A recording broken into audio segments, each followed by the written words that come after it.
حضرت سیدنا عثمان غنی رضی اللہ تعالیٰ عنہ پیکر شرم و حیا تھے، پیکر شرم و حیا۔ آپ فرمایا کرتے تھے کہ جب سے میں نے حضور سید عالم علیہ السلام کے چہرہ نور کی زیارت کی ہے، میں نے کبھی اپنی شرمگاہ کو بھی نہیں دیکھا، اور جب سے میں نے یہ اپنا ہاتھ حضور کے دست اقدس میں دیا ہے، میں نے یہ سیدھا ہاتھ کبھی گندگی کو نہیں لگایا۔ آپ نے اپنی زندگی شرم و حیا کے اندر ڈھل کے گزاری۔ ہمارے ہاں لوگوں کے اندر مال و دولت آتا ہے نا، آج کل کے زمانے کی بات کر رہا ہوں، تو لوگ من چاہی زندگی گزارنا چاہتے ہیں۔ وہ کہتے ہیں اب میں اپنی ساری خواہشات کو پورا کروں گا۔ پیسہ جو جیب میں، مفت کا اعتماد دلاتا ہے پیسہ۔ پیسہ آدمی کے اندر کچھ ایسی قوتیں پیدا کرتا ہے کہ وہ نہ چاہتے ہوئے بھی کچھ ایسے کام کر جاتا ہے۔ اس کے ذہن میں سودا سما جاتا ہے کہ میری جیب میں پیسے ہیں، مفت کا اعتماد ہے۔ جو ان کے اپنے ہوتے ہیں ان سے لوگ دور نکل جاتے ہیں، رشتہ داروں سے، دوستوں سے، احباب سے، پرانے لوگوں سے کٹ جاتے ہیں، جیب میں پیسہ جو آ جاتا ہے۔ لیکن مصنف ابن ابی شیبہ میں بڑا ہی خوبصورت انداز حضرت عثمان غنی کے بارے میں موجود ہے۔ فرمایا صحابہ نے کہ حضرت عثمان غنی کو اللہ نے گرچہ مال بڑا دیا تھا، لیکن وہ سب سے بڑھ کر اپنی شرمگاہ کی حفاظت کرنے والے تھے، اور سب سے بڑھ کر اپنے رشتہ داروں کے ساتھ صلہ رحمی کرنے والے، بھلایا نہیں کسی چیز کو۔ انہوں نے اپنے آپ کو شرم و حیا میں ڈھال کے رکھا۔ حضرت عثمان غنی رضی اللہ تعالیٰ عنہ کے بارے میں کسی نے بڑے خوبصورت جملہ کہا ہے۔ اس نے کہا ہے جب بھی کوئی شرم و حیا پہ دیوان لکھے گا تو لازم ہے کہ وہ سیرت عثمان لکھے گا۔ کائنات والے جب بھی شرم و حیا پر کچھ تحریر کریں گے تو وہ سیدنا عثمان غنی پر لکھیں گے۔ مزاج میں شرم، مزاج میں حیا، طبیعت کے اندر اللہ تبارک و تعالیٰ نے ان کے یہ خوبصورتی رکھی۔ بندہ جو چیزیں بیان کرتا ہے، جن کو آگے وہ جن کا ابلاغ کرتا ہے، یقینی سی بات ہوتی ہے کہ ان چیزوں سے اسے بڑا پیار ہوتا ہے، تو وہ چیزیں وہ دوسروں تک بھی پہنچاتا ہے۔ حضرت عثمان غنی رضی اللہ تعالیٰ عنہ نے نبی رحمت صلی اللہ علیہ وسلم سے کچھ چیزیں لے کر امت کو پہنچائیں۔ کچھ روایات ہیں حضرت عثمان غنی کی، آپ کی کچھ مرویات ہیں جو ہماری تربیت کے لیے، ہماری اصلاح کے لیے بڑی ضروری ہیں۔ پہلی بات حضرت عثمان غنی رضی اللہ تعالیٰ عنہ ہم تک پہنچاتے ہیں، فرماتے ہیں میں نے رسول پاک صلی اللہ تعالیٰ علیہ وسلم سے اپنے کانوں سے سنا ہے، میرے کریم نے فرمایا تھا جو اس بات کا یقین رکھتا ہو کہ نماز برحق اور واجب ہے، فرمایا رب اس بندے کو جنت میں داخل فرمائے گا۔ حضرت سیدنا عثمان غنی رضی اللہ تعالیٰ عنہ بیٹھے تھے تو ایک جنازے پہ نظر پڑی، ایک مسلمان کا، مومن کا جنازہ جا رہا تھا۔ اس جنازے پر نظر پڑی تو سیدنا عثمان غنی اٹھ کر کھڑے ہو گئے۔ ایک ہے کہ کسی معزز آدمی کے آنے پر آپ کھڑے ہوں، لیکن یہ شان ہے نا، یہ عظمت ہے نا مومن کی کہ اس کا جنازہ گزر رہا ہے۔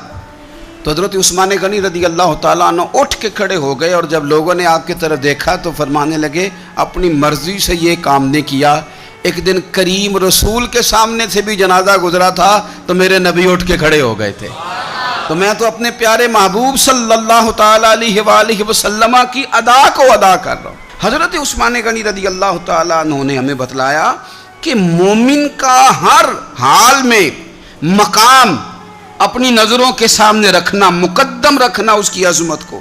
جو رسول اللہ کا کلمہ پڑھ لے اس کی بڑی شان ہوتی ہے۔ ہم اہل مودت ہیں سائیں، ہر روز بشارت ہوتی ہے، ہم ہر شام مدینے جاتے ہیں، ہر روز زیارت ہوتی ہے۔ یہ جو بندہ مومن ہوتا ہے یہ تو اہل محبت، اہل مودت لوگ ہوتے ہیں، ان کو تو بڑے اعزاز دیے جاتے ہیں۔ تو حضرت عثمان غنی رضی اللہ تعالیٰ عنہ نے ہمیں بتلایا کہ بندہ مومن دنیا سے جائے پھر بھی اس کا اعزاز ہے، پھر بھی اس کا مقام ہے۔ حضرت سیدنا عثمان غنی رضی اللہ تعالیٰ عنہ کا مسجد کے ساتھ بڑی دلچسپی تھی۔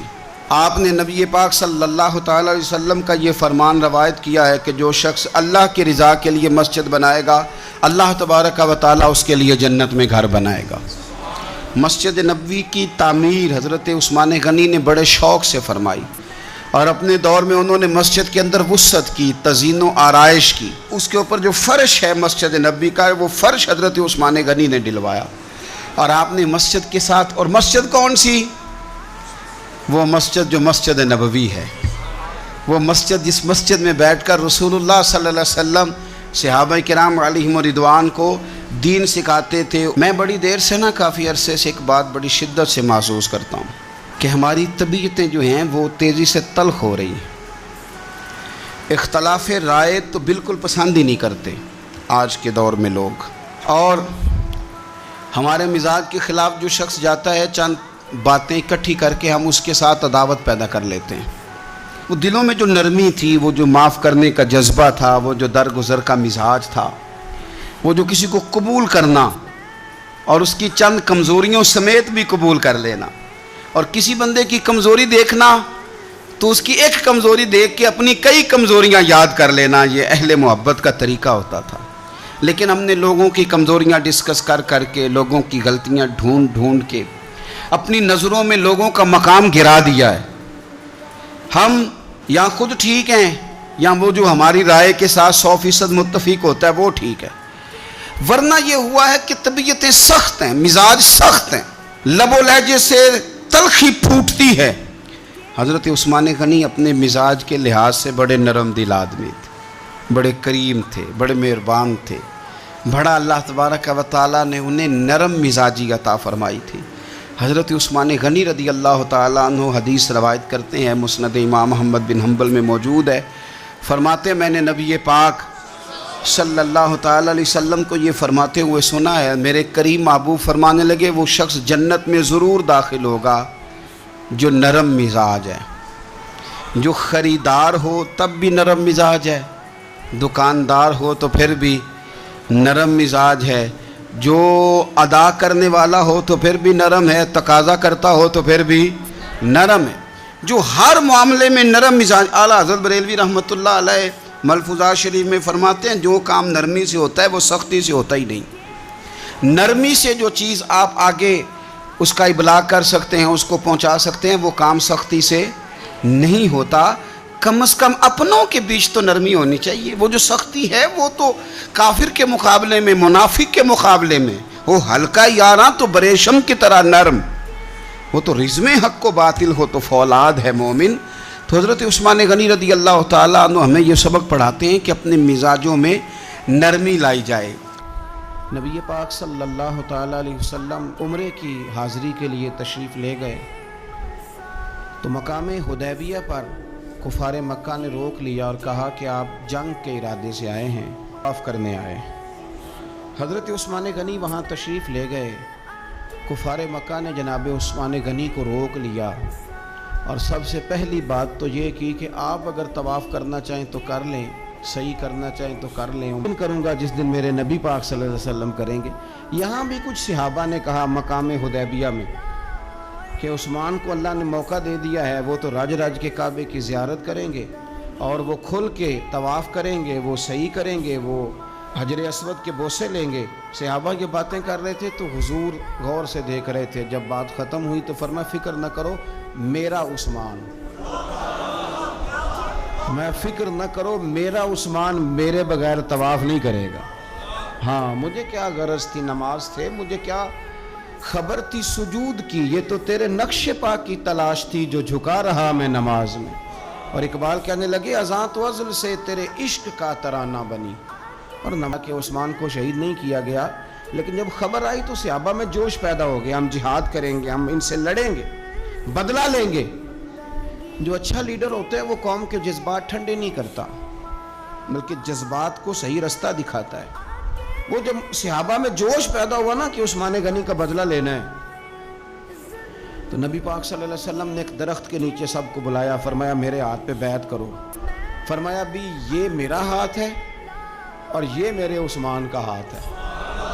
اور یوں ہاتھ پہ ہاتھ رکھ کے فرمایا لو میں عثمان غنی کی بھی بیعت کرتا ہوں، عثمان غنی کی بھی بیعت کرتا ہوں. اب وہ صحابہ کے اندر جذبہ، وہ شوق، وہ حضرت عثمان کے لیے پیار، وہ جہاد کے لیے تڑپ اللہ تعالیٰ نے بیان کیا. کیا انداز ہے. فرمایا لقد رضی اللہ عن المؤمنین اذ یبایعونک تحت الشجرہ محبوب بے شک اللہ ان مومنوں سے راضی ہو گیا ہے جو درخت کے نیچے بیٹھ کر آپ کی بیعت کر رہے تھے.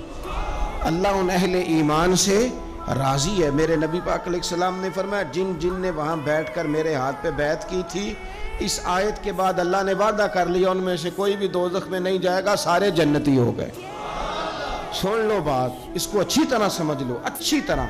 یہ قرآن مجید ہے، یہ خاص نقطہ ہے، اس کو اپنے دل میں جگہ دینا. انہوں نے جہاد کیا نہیں،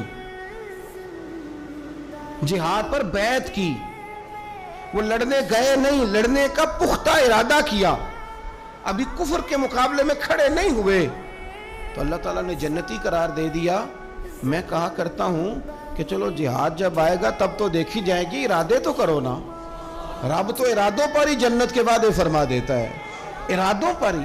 ہماری نیتیں ہی نہیں بنتی، ہمارا پروگرام ہی نہیں بنتا، ہمارا کوئی ایسا ذہن ہی نہیں بنتا. تو حضرت عثمان غنی کا یہ مرتبہ ہے کہ ان کے تعلق سے اگر میٹنگ بھی بیٹھے، بیعت بھی ہو، تو اللہ تو ان بندوں سے بھی راضی ہو جاتا ہے جو ان کے لیے اکٹھے ہوتے. حضرت عثمان غنی میرے نبی پاک علیہ السلام کے صحابہ میں جید ترین آدمی، اور یہ حضور کے داماد عمروں کا. اتنی عمر میں شادی ہو تو ہے، او خدا کے بندے تو کس چکر میں پڑ گیا؟ جب رسول کریم صلی اللہ تعالیٰ علیہ وسلم کو رب کہہ رہے اپنی بیٹیوں سے کہہ دو، حضور کی 4 بیٹیاں، حضرت زینب حضور کی بڑی صاحبزادی ہیں، ان کی بڑی بیٹی حضرت امامہ بنت زینب صحیح بخاری میں موجود ہے. نبی پاک اپنی نواسی سے بڑا پیار کرتے تھے. حضور نکلنے لگتے نماز کے لیے تو بیٹھ جاؤ، حضور آپ جائیں. بچی رونے لگی تو حضور واپس آ گئے. تو کہتا ہے حضور کہ ہمیں باقی نواسیاں نہیں ملتے، بخاری میں پڑھ ہیں باقی کے بھی.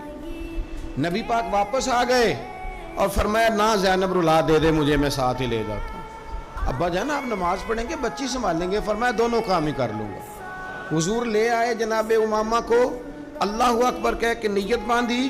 تو یہاں نواز حضرت عبداللہ بن حزم فرمایا کرتے تھے سارے صحابہ ہی سونے تھے، پر صحابہ میں جو سب سے سونے تھے وہ حضرت عثمان غنی تھے. اونچا لمبا قد تھا، گھنی داڑھی تھی، حسن تھا، جمال تھا، اور شرمیلے تھے. حضرت عثمان غنی حیا والے تھے. حضرت اسامہ بن زید رضی اللہ تعالیٰ عنہ فرمانے لگے، یہ طبرانی کی حدیث ہے. حضرت اسامہ بن زید کہتے ہیں گھر میں نا سالن پکا نبی پاک صلی اللہ علیہ وسلم. حضور نے سالن کھایا تو بڑا مزیدار. دوسرا بھی پردے کی آیتیں بھی نازل نہیں ہوئی تھی، ایک دوسرے کے گھروں میں بلا روک ٹوک لوگ آیا جایا کرتے تھے.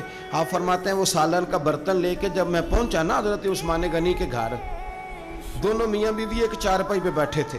فرماتے ہیں میں نے بھی دنیا دیکھی پر اتنا سونا جوڑا میں نے بھی کبھی نہیں دیکھا. آپ فرماتے ہیں کبھی میں سیدہ رقیہ کی جانب دیکھتا، کبھی حضرت عثمان غنی، اور مجھے بھول ہی گیا میں کس کام آیا ہوں، مجھے بھول گیا، میں محو ہو گیا. کہتے ہیں کہ وہ حضور کے داماد اور شہزادی کو دیکھ کے میری نظریں ہٹتی ہی نہیں. کہتا جب میں دیر تک دیکھتا رہا تو عثمان غنی مسکرائے، فرمانے لگے اسامہ کدھر آئے تھے یار؟ تو جیسے بندے کی آنکھ کھل جاتی ہے. میں نے کہا جی میں سالن دینے آیا تھا. کہتے ہیں میں نے پیش کیا. جب میں واپس گیا سارے رستے پروگرام بناتا گیا کہ عرض کروں گا یا رسول اللہ. یہ چاؤ ہوتا ہے نا، یہ چاؤ ہوتا ہے. گاؤں میں کسی کی بارات آتی ہے تو پرانی عورتیں جو ہوتی تھیں وہ دولہا دیکھ کے کہتی تھی اللہ نے بڑی سونی جوڑی ملا دی. کیا بات، یہ ایک چاؤ ہوتا ہے، شوق ہوتا ہے. حضرت سیدنا اسامہ بن زید فرماتے ہیں میں سارے رستے پروگرام بناتا گیا کہ عرض کروں گا حضور کمال ہے، کیا اللہ نے آپ کی شہزادی کو اور آپ کے داماد کو نوازا ہے، کمال ہے. کہتے ہیں میں پروگرام بناتے جا رہا تھا لیکن جیسے ہی میں پہنچا حضور کے حجرے میں قدم رکھا مجھے بتانا ہی نہیں پڑا. حضور مسکرا کے فرمانے لگے اسامہ میری بیٹی اور میرے داماد کو دیکھا؟ یا رسول اللہ دیکھا. فرمایا اتنے سونے لوگ پہلے بھی کبھی دیکھے؟ میں نے عرض کی حضور نہیں، میں نے پہلے. کیا بریلی کے امام کا انداز ہے. فرماتے ہیں تیری نسل پاک میں ہے بچہ بچہ نور کا، کیونکہ تو ہے عین نور تو تیرا سب گھرانہ ہی نور کا. حضرت عثمان غنی رضی اللہ تعالیٰ اور جناب رقیہ خوبصورت ترین میرے نبی کریم علیہ السلام حضرت عثمان غنی کے گھر تشریف لے گئے. جناب عثمان غنی کے حضور اچانک گھر پہنچے. حضرت ابو ہریرہ رضی اللہ تعالیٰ عنہ فرمانے لگے جب نبی پاک علیہ السلام ان کے حجرہ نور میں داخل ہوئے نا تو نبی پاک کی شہزادی سے بڑھ کر تو کوئی شہزادی نہیں نا. یہ تو وہ خواتین ہیں جن کو قرآن نے سب سے بہترین کہا.